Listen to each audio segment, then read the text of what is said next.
So what even is Tron? I feel like there's a huge group of people out there who are kind of vaguely aware of the franchise, but never really got a chance to dive in and experience everything these films have to offer, myself included. I had never seen Tron or its 2010 sequel Tron Legacy before making this video, but once I saw how rad Tron Ares looked, I thought it was about time I finally dove in and figured out what all these glowing frisbees are about.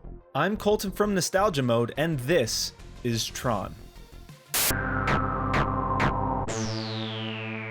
Back in 1976, animator Steven Lisberger saw a computer animation demo reel in combination with playing the newly released Pong and had that classic holy shit moment. What if that tiny bouncing dot had its own cinematic universe? He decided to team up with producer Donald Kushner to develop a story around a character named Tron, using backlit animation as the film's visual signature. They pitched it to everybody in town, MGM, Columbia, whoever thought it was interesting, but they had to add the polite, "we have no idea how to make this" tag to every single pitch.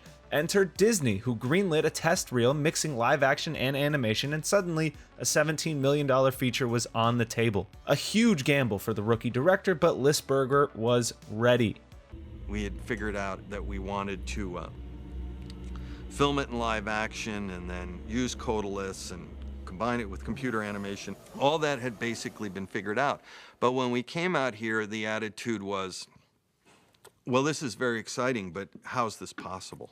The movie kicks off with Kevin Flynn, played by a young, floppy-haired Jeff Bridges, trying to hack into Encom, a mega software company that's basically Apple or Amazon or Evil Corp. Take your pick. Kevin Flynn was one of Encom's star programmers back in the day who spent his nights writing code for video games on Encom's mainframe, hoping to one day start his own studio. But sneaky coworker Ed Dillinger, played by David Warner, stole his code, pitched it as his own, and climbed the corporate ladder. Cut to 3 years later. Dillinger is a senior exec, Encom is now run by the terrifying Master Control Program, or MCP, and Flynn has been fired. He now runs a modest video game arcade filled with the very games that Dillinger stole from him. Fun fact, the arcade was filmed at the Hull building in Culver City, California, which is now a restaurant, but honestly I wish it had kept the neon lights and arcade machines instead of serving entrees and cocktails. Or serve entrees and cocktails around the old retro video games. Could be a nice fun niche, whatever, these business ideas are not free. Flynn has been trying to remotely hack into Encom's mainframe in an attempt to grab proof of Dillinger's theft, but he's routinely unsuccessful, with the MCP always catching Flynn's personal hacking program Clue and derezzing it, which is basically death for programs. You'll find out later. It also decides to boot everybody off the system who worked in Flynn's old security group, including other main character Alan Bradley, played by Bruce Boxleitner. After getting sacked by the MCP just for simply knowing Flynn, Alan decides to visit his girlfriend Laura, played by Cindy Morgan, where she's just digitized in orange with a weapons-grade laser because science, bitch. It's science. And they decide to track down Flynn at his arcade, where he's casually setting the all-time world record at a game he designed. It's not very impressive, but whatever, they need to warn him that Dillinger is onto him. The trio decides it's time to take the fight directly to Encom, so they sneak into the lab so Flynn can hack into the mainframe at the source and find proof that Dillinger stole his work.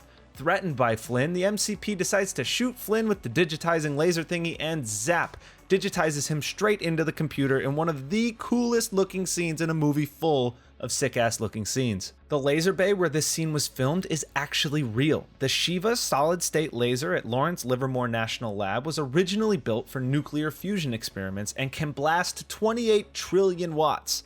I have no idea what that means, but it sounds incredibly dangerous. Disney filmed Jeff Bridges next to a piece of tech that could blow up a small moon. No pressure. Flynn rematerializes in the Grid, a luminous geometric world populated by programs that look exactly like they're human beings, aka their users, and wield identity discs as weapons. He's dragged into a holding cell where we meet RAM, a financial program who explains the rules of this world. The MCP captures programs and forces them into Squid Game meets Gladiator style contests, where losing equals derezzing. Again, aka death. This is where the real movie magic starts to happen, and this is what makes Tron so special. The computer world of Tron was made with a wild mix of backlit animation and early CGI. Actors were filmed on black and white 65mm stock, then printed onto high-contrast Codolith sheets, layered with glowing colors, and then composited back onto images from giant CRT monitors. Some shots needed 26 passes through the camera to get it right. That's right, 26! Try explaining that to a modern VFX artist and watch their brain explode. So what they ended up doing is they filmed people wearing black and white costumes on a black background. They used Kodak Codolith film, which is a hyper contrast black and white film. And then you could invert that and the black stripes would end up becoming white, and then you could backlight that, throw a gel on the camera and get glowing lines that lined up. The problem is you had to cut out every single frame by hand for the silhouette of the person. And then you also need to have the background in a separate pass. And not only that, they also did a face holdout so they could brighten the faces. And they did an eyes and a mouth holdout so the eyes could stay white and the teeth could stay white. So literally, for every single frame, when people are in the world of Tron, there is a person who had to go through and cut out the person, cut out the eyes, cut out the mouth, cut out the face for every character on screen by hand. That sounds like some of the most tedious work I've ever heard about rotoscoping back in the day. And the CGI? Forget GUIs or timeline sliders. Animators plotted every move on graph paper. Fucking graph paper. Every object requires 6 numbers per frame. X, Y, Z for position, yaw, pitch, and roll for rotation. 4 seconds of animation for one object? That's 600 numbers. Engineers then entered all those numbers into a computer the size of a bus. All the digital objects that you see in the movie are basically made from primitives in 3D models. Cubes, spheres, pipes, you get the idea. The computers couldn't display motion in real time, so nobody actually saw the animation that they spent all that time plotting out until the frames were rendered. And each frame had to be photographed from the screen and printed onto physical film strips. The entire digital world of Tron was essentially built with pencils, paper, and a lot of patience. Flynn is brought before Sark, Dillinger's evil digital counterpart, who gives him an identity disk that stores everything he does and doubles as a weapon. Director Lisberger was set on non-violent combat, so he went with glowing frisbees instead of swords and guns, assuming that if kids tried to reenact things they see in the movie, they would just hit each other in the heads with frisbees. Still not believing this is real, Flynn is put into his first game, a vertical Jai Alai deathmatch. He ends up winning, but refuses to finish off his opponent Crom, even though Sark ends up doing it anyways and sparing Flynn, recalling the MCP's admonition, "I want him in the games until he dies playing." Finish the game! No! Flynn is brought back to the holding cell where he meets Tron, Alan's program counterpart, and Ram again. Flynn says that he's starting to remember all kinds of stuff, including that his user wants him to take out the MCP. Tron states that that's his goal as well, but before they can strategize, they're sent into the light cycle arena. The light cycle sequence transcends the movie itself. These bikes are simple, sleek, abstract, and iconic. I think there's a huge subset of people in the world who are aware of what the light cycles are, but have never actually seen the movie they're from. The design credit for that iconic status goes to legendary artist Sid Mead, whose futuristic aesthetic gave the light cycles that clean, otherworldly look that still influences sci-fi media today. And the scene itself, it's Snake.io on steroids. After a long, visually stunning battle, our heroes team up and manage to force one of their enemies into the side of the arena, opening a large crack in the wall through which they escape. Hot on their tail, Sark begins his pursuit and unleashes tanks and what are called recognizers on our boys. Unfortunately, Flynn and Ram end up getting blown to shit, forcing Flynn to haul an injured Ram into a pile of digital junk, which turns out to be a broken recognizer. Flynn accidentally reboots this broken recognizer through weird user powers that are vaguely undefined and pilots it off towards an IO tower, but Ram de-reses on the way, asking Flynn in a very touching moment of sadness to help Tron, no matter the cost. While the film looks incredibly clean now on streaming, originally there was a very noticeable flicker on the character's suit colors that was not intentional. The team had mixed up the Codolith film batches, causing uneven brightness.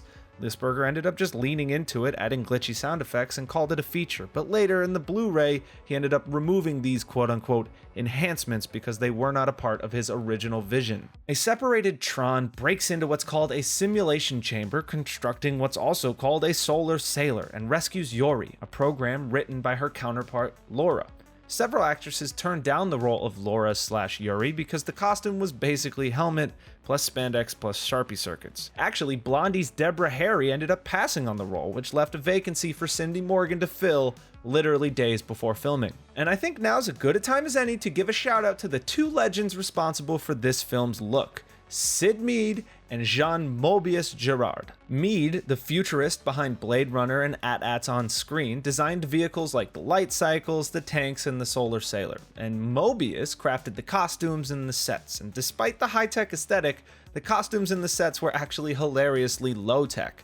Leotards, motocross helmets, lacrosse pads, and glowing circuits drawn on with Sharpie-style pens. It's time I level with you. I'm what you guys call a user. You're a user? I took a wrong turn somewhere. Sark ambushes the solar sailor and captures Flynn and Yori and starts de-rezzing the ship as a whole. But Flynn keeps Yori alive with sheer user power magic or whatever, while Tron sneaks onto Sark's shuttle, which conveniently lands at the Master Control core, a giant spinning cylinder with a menacing face that kind of looks like Zordon's evil twin. This place is fucking weird. Programs are chained to the wall while the MCP is preaching about absorbing everyone into one big happy algorithm. It's incredibly weird. Tron decides to fight back, and he starts with Sark, wrecking his disc and getting a gnarly ass headshot in the process, but the MCP pumps Sark full of data, turning him kaiju sized. As Sark swings around as a giant fucking monster, Flynn leaps into the MCP's energy column, distracting it just long enough for Tron to hurl his disc through the core. The MCP collapses, towers across the grid light up, and programs celebrate their newly earned freedom. Flynn ends up getting rematerialized in the lab, where a printer spits out proof that Dillinger stole his games. And Dillinger is just left staring at his monitor, realizing that a shortcut always ends up being the longest road.